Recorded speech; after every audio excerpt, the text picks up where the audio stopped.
Larry Peters. I'm a retired private investigator out of Winchester, Virginia, and I've been around the Bigfoot thing and the cattle mutilation since 1977. The interesting thing that I've been involved in is the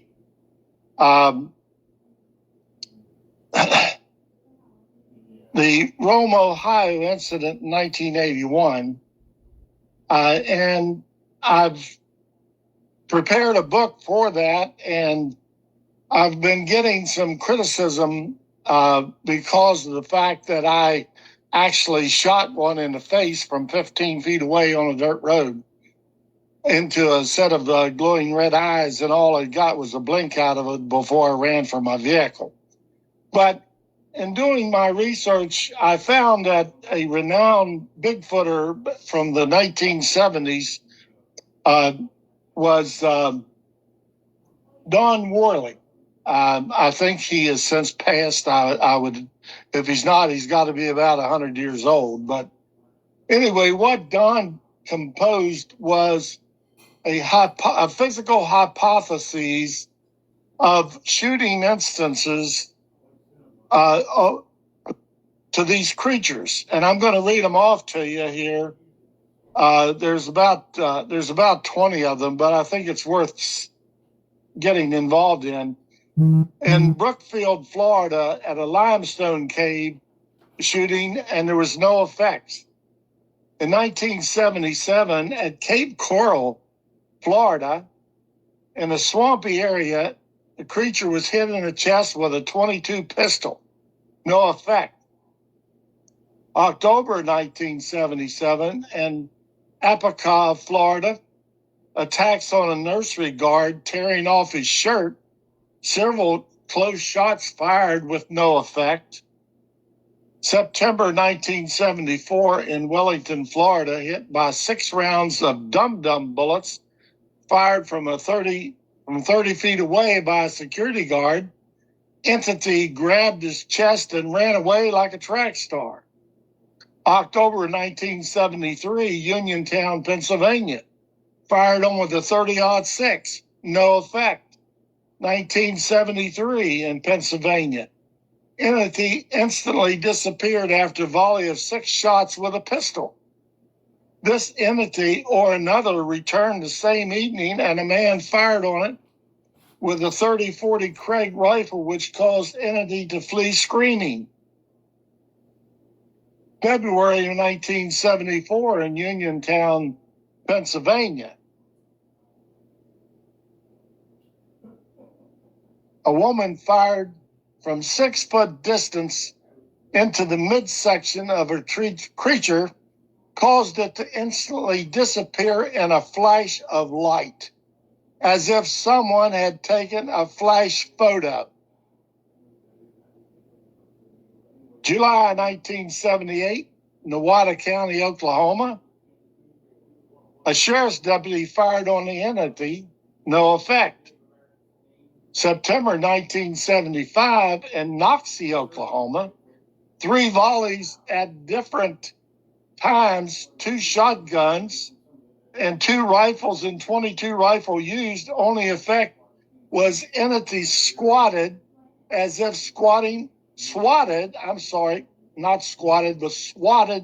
as if swatting away a bug.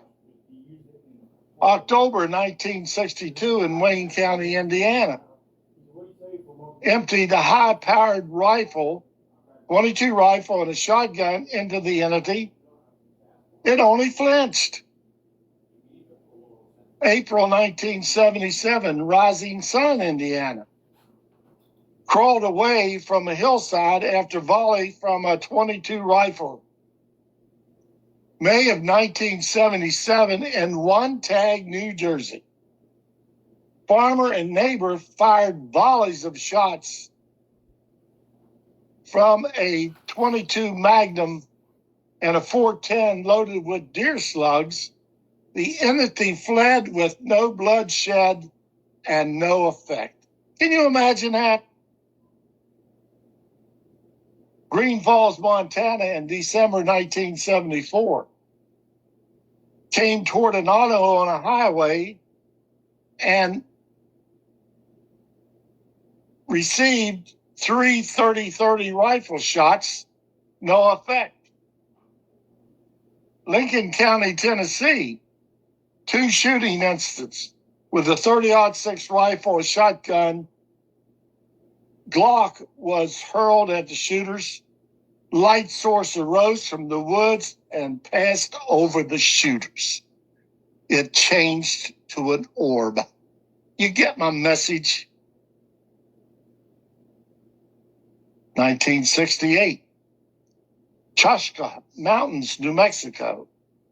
Entity ran into a canyon after being hit by a shot fired by a Navajo Indian. Why would the Indians shoot at him?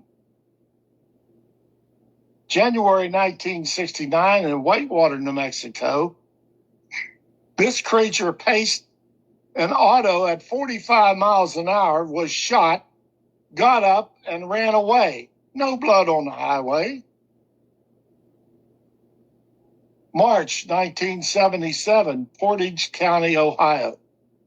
An entity hit in the arm by a bullet as it approached home, fled into the woods.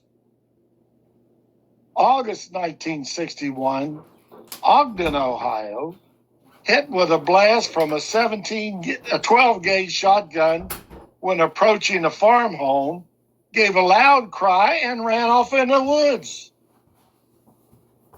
July 1972, Roachdale, Indiana. Shot at 4 different times with a shotgun, no effect. June 1975, near Lake Okeechobee,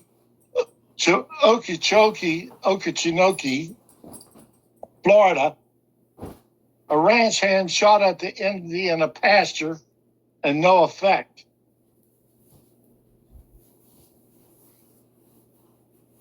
In my opinion, the no effect leads to the fact that energy is transferable. Energy has several elements: electrical, physical, telepathic, chemical, nuclear. Who are you, Bigfoot? For thousands of years, these creatures have been observed in one form or another. They always stay in the shadows. If outside the woods the weather's overcast, they cannot be exposed to light sources. The reason you never find bones is there's no bones in energy. There's no scat or actual hair on entity. They can leap great distances at one stride. They're found near water in national and state parks. They have been known to kill chickens and attack horses. The chickens have had the blood sucked out of them. They can change forms as desired for the circumstance. They can rush through brush so thick humans could not penetrate. They can snap a 1,200-pound test parachute line as if exploded. They can take a shotgun blast to the face at short range, and this has been proven over and over and over. They can be a small ball of light, or they can be a monster over 8 feet tall and weighing 800 to 900 pounds. Multiple shots with high-powered rifles do not affect them.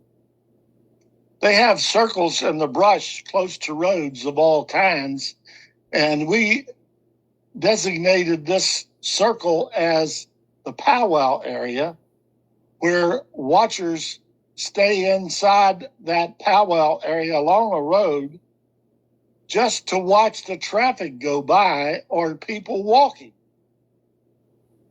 They have no concept of vehicles.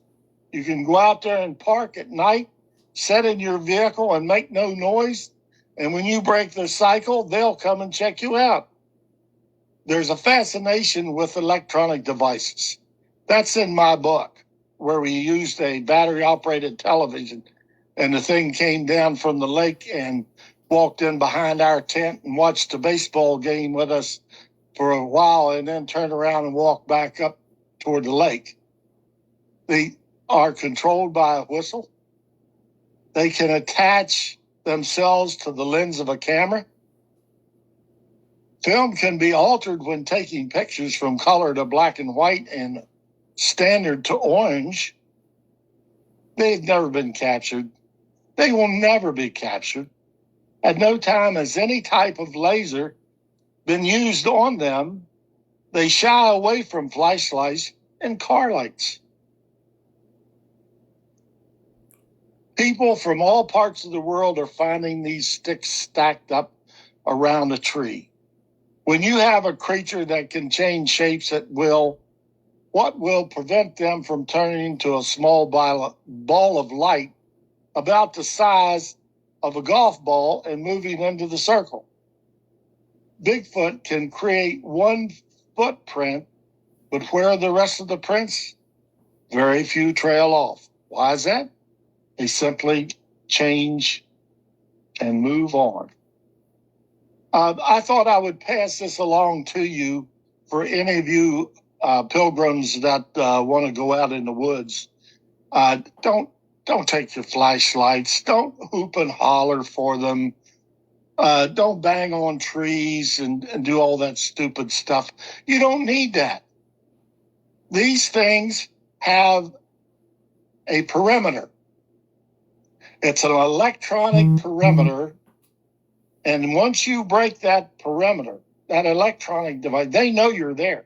You can be 3 or 4 miles away from these things, but they know you're there. And they're going to start watching you because they can go from one place to the other in seconds, just seconds. And they can watch you. If you're no threat to them, they'll leave you alone. If you have a campfire, that's light. They don't like light.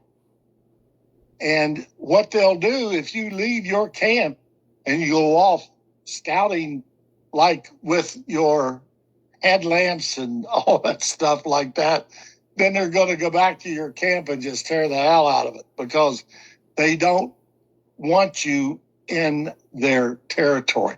But they will welcome you if you're not a threat. So you might keep that in mind for anybody that's out there that hasn't really experienced anything yet, but they're looking forward to it. Do it. Let's do it. Thank you very much. I hope that this helps somebody in the future.